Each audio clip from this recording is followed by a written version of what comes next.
much, and thank you for allowing me to speak to you today. I wanted to first, it's the first time I've ever been the warm-up act for the comedian that's coming on after this, so I'm afraid I'm not going to set the stage too well for her. 18 years ago, my wife Kathy and I opened up the very first P. Terry's in Austin at Barton Springs in Lamar. It's just a 500 square foot building, and we had a vision at that time that we were going to do things differently, that just because we were going to sell fast food, that it didn't have to be like all the other fast food. And so we went a different direction. We intentionally sourced high quality beef. So we use a black Angus, and it's all natural beef. It's vegetarian fed.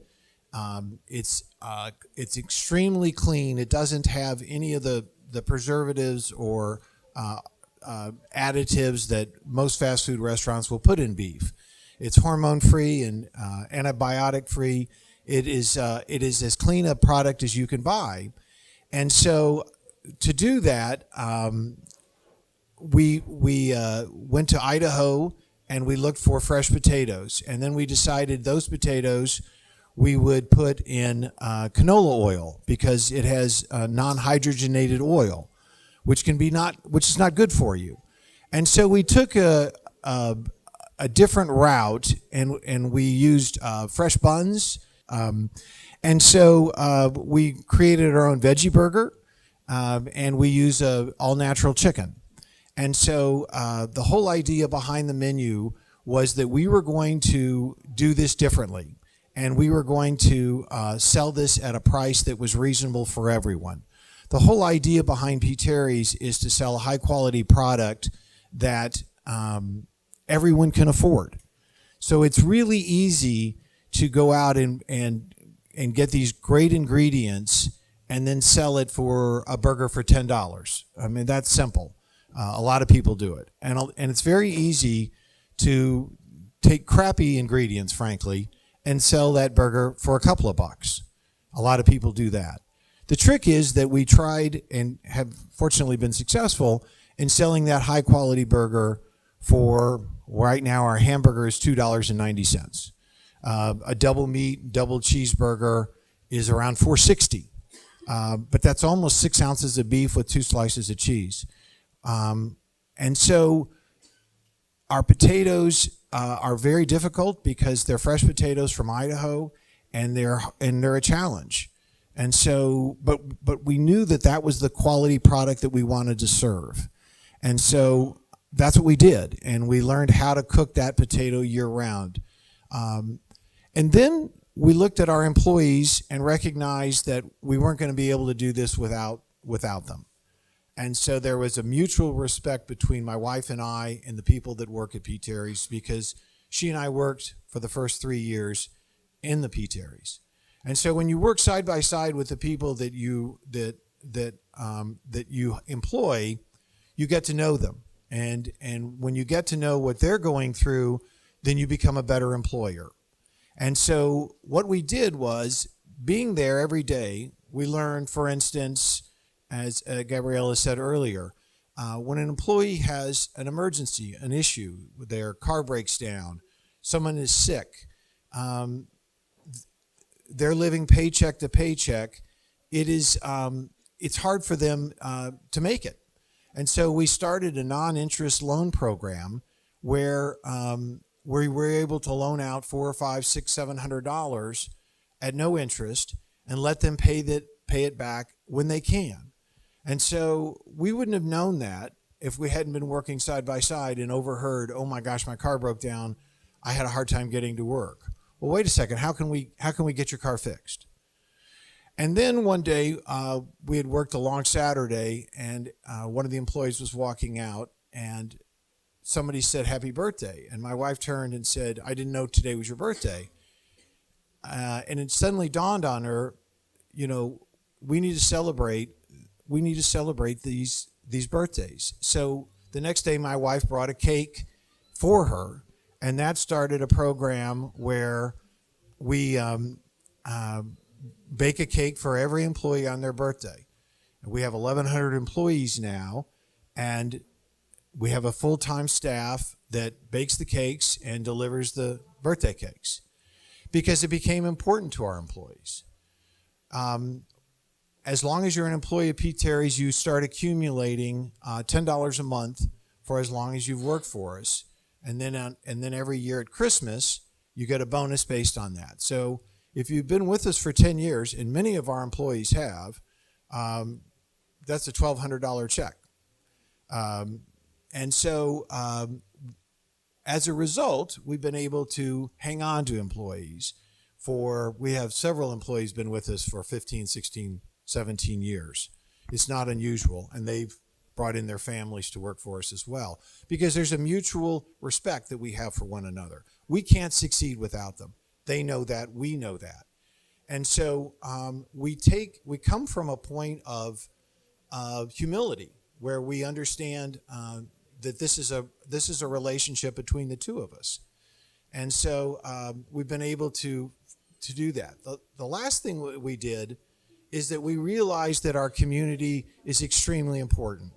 And so if we wanted to be involved with the community, and we started a program, and we've done this in San Antonio with our 4 locations here, that we give back to the community. So 4 times a year, we offer a day of giving, and we select a local charity, and all the profit from that day goes to that charity.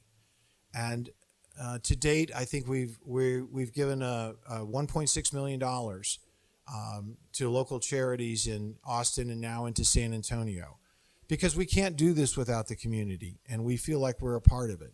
You know, it's interesting. We were talking a little bit earlier. The Havana Coffee Company, one of the first things that was said was they had this beautiful building. And, you know, a building and the architecture is part of your community. And respect for your neighbors is part of that with the building that you have. And so what we found is we've gone into neighborhoods in Austin that were lacking any respect for those neighbors, that a building was just thrown up, and it was thrown up without really any interest or expense, because it was just because of the community they were in, and they didn't feel like it was necessary to do that. And I think that's disrespectful. I think that the community, no matter what community, deserves that nice architecture, deserves something as you're driving by to look over and go, wow, I'm glad that's here. I hope that stays here. I think it adds to the neighborhood and your daily commute.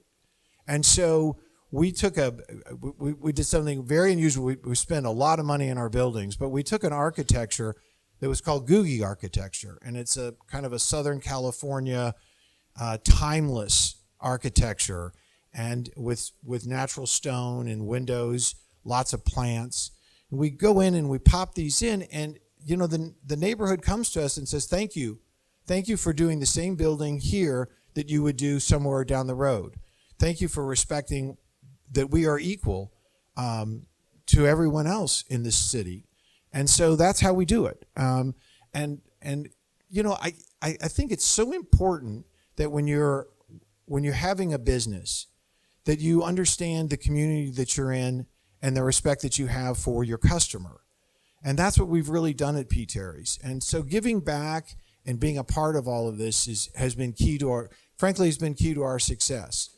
You know, entrepreneurs come to me all the time, or would-be business people, and the first question they always ask is, you know, how do you look for success? And frankly, for me, the success comes from looking to do something different. You know, if you're going to open up a yogurt stand across the street from another yogurt stand, because I opened up a hamburger stand 18 years ago in a 500 square foot building with a drive-through and a little window in the front. And across the street from us was a McDonald's, a Jack in a Box, a Wendy's, a Taco Cabana, a Taco Bell, and a Schlotzsky's. And 18 years later, they're all gone. And that 527 square foot building is sitting there. Because what we did is we knew who our neighbor was. We knew who our customer was. And we met with them every day, and we established a relationship, and it became a one-on-one. But the most important thing is that you have to create a niche. You have to look to do something different than the guy across the street. And for us, frankly, it was easy because most fast food comes in frozen. Most fast food has no interest in the nutrients. I'm not here to tell you that I serve healthy food. I serve hamburgers and French fries and milkshakes. Don't confuse that with healthy. But I can tell you it's not bad for you. I can tell you in moderation, it's pretty darn good.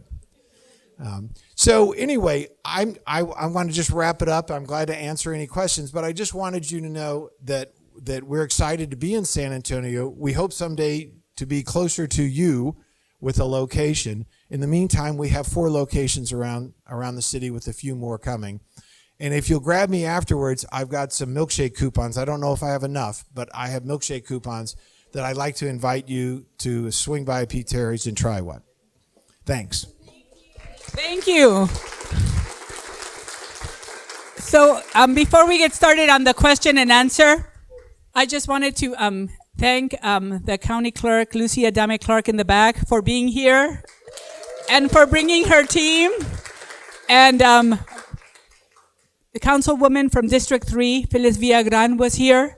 But I wanna also thank all of the people, all of the resources who are here. A big round of applause for all the resources.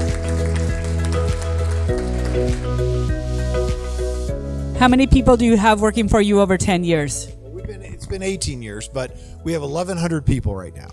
So when what started with my wife baking a cake in the kitchen and me delivering it that evening has now become a company car and a full-time baker delivering every day. Yes, sir, Mr. Archie?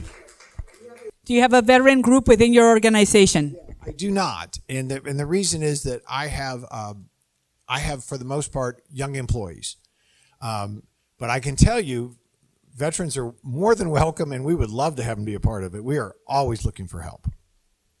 Wonderful, thank you. One last question. How do you navigate economic uncertainties? Because those happen from time to time. So it's a great question because the last few years have been, frankly, the most challenging with supply chain issues and inflation. And so really it becomes more of a hand-to-hand combat. I mean, you are doing this every day, and every day you wake up, it might be different than the day before. So I think you have to acknowledge what's happening that day and hopefully have some eye on what's coming up in the future.